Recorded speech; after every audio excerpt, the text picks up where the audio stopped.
All right, everyone, this is video 2.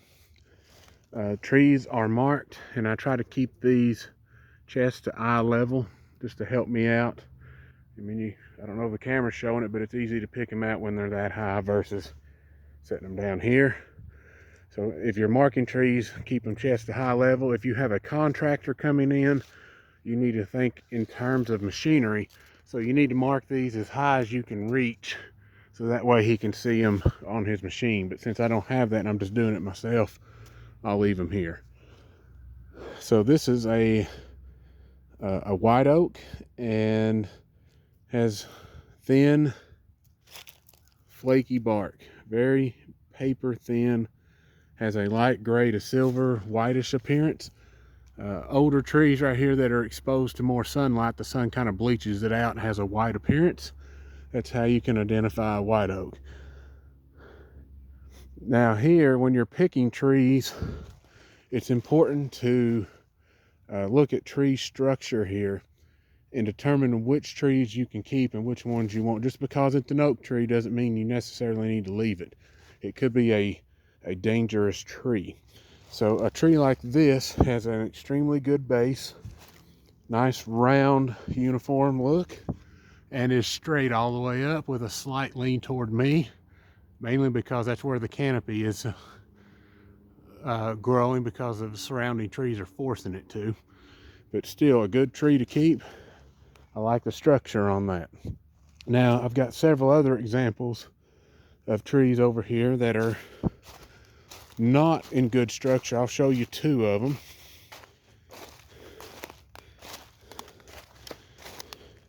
Is this white oak right here. Obviously, it's fine coming out of the ground, but you can see the damage has been done here from years of falling limbs, debris, and it's just bent it over and smashed it. And unfortunately, it didn't kill the tree, but you definitely don't want to keep a tree like this. This actually kind of goes back to hinge cutting.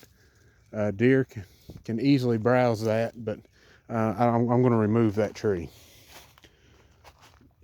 because I have goals of sunlight and greenery on the forest floor versus the trees.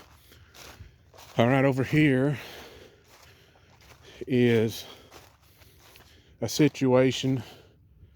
I've got 2 examples here rolled into one. So you got a clustering effect, and I did not mark this white oak, and I'll show you that in just a second. This is whenever you get into a clustering effect, trees that are the same species do what you call grafting under the ground. So these roots are connected to one another. So like this tree here, I picked it to remove, but I will not come in here and do a hack and squirt on this tree. If you spray the glyphosate in there, it'll kill this tree, but it will also kill this tree, and the big one I really want to keep the most. So be very careful about which trees you hack and squirt. A simple method for this tree is just to cut it down and do not spray any herbicide on it. Now the big reason I did not mark this tree is because of the structure of the tree. It's nice and round like most trees, but it's real scrawny top and it leans pretty far out over here. But the big thing is down here at the base, this really is free to wiggle around, which tells me this tree is not rooted very well into the ground. And you can see here some of the roots have already exposed themselves. So this tree needs to be taken out, and this would be classified as a dangerous tree if allowed to mature. So obviously you need this one out of the way. Down here, here's a beech tree. I don't have too many of them. I've already removed the underlimbs here to force the top to grow upwards and try to reach the canopy here. So these will make small, tasty nuts for the deer. So I've got a little variety in here I want to keep. I've actually got a lot of little white oaks in here, but there's a white oak there. Right there's a red oak. Very important to keep. I don't have many red oaks on the island. I think I only marked 2. Here's another white oak. I did not mark it. The structure is not great. It's okay, but a fire will most likely girdle this tree and kill it. Oak trees do not do well with fires.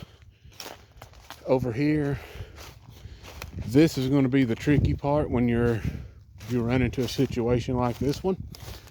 I've got this white oak and this white oak marked, but right here between them, 80 to 85 foot tall dead poplar tree.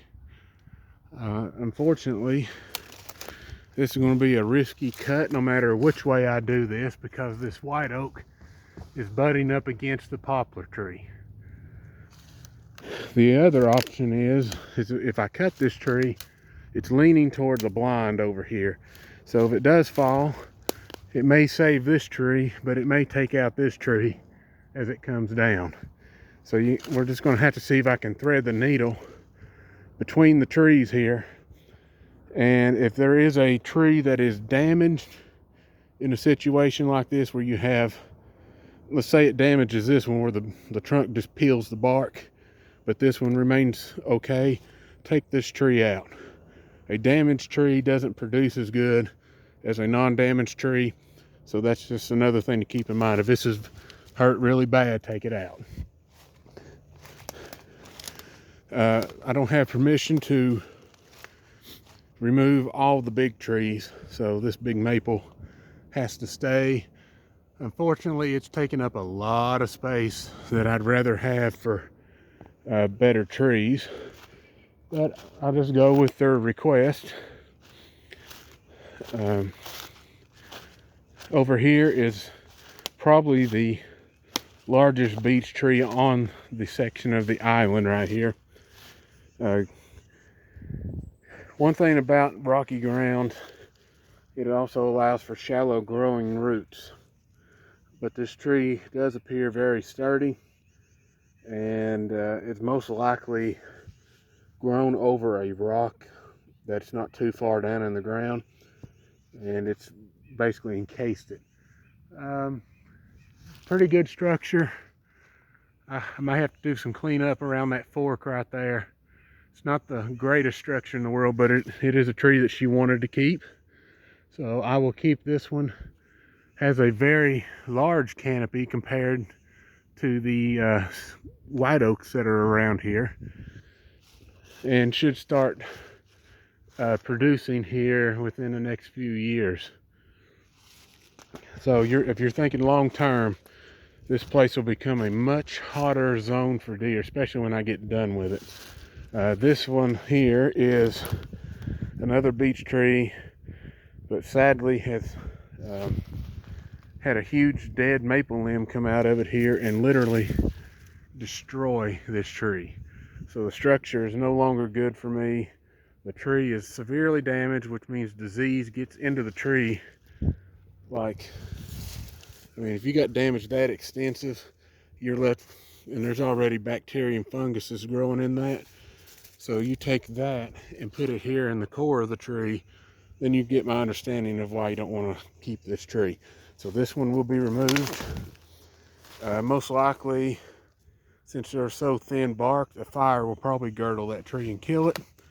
And I'll probably just go ahead and cut it down and let it burn with all this nasty debris in here. All right, over here, there is one white oak. Yeah, it was right here. All right, this is another thing when you're prepping for your burning. Right here is an old cedar tree we had cut down, I would say 7 years ago, maybe 8. When you're going to set this on fire, I got a nice white oak that's that is producing very little, but it is at the production age. I'm going to have to move this tree probably over here into the more open area when I get done cutting this down, because I don't want that tree to die from fire. So you need to do a little prep work when you're fixing to do some burning. Over here, not a single tree worth keeping. This whole corner is full of junk trees. I mean, right here's a white oak, but it's basically dead. Very little left, don't need it. That white oak right there in front of you here is about dead, so don't need it. And here, just to show you real quick, we are approaching stressful months right now. I use this right here as a gauge for when the oak nuts are disappearing. They did not touch this at all until this week. So here, you're looking at over this open expanse. If it was you starving, you know, you'd be literally eating bark, limbs, buds, whatever you could to survive. Just think about that, because there's no food here. What I put in this little strip right here, there was more food in this strip than this island and this area right here combined.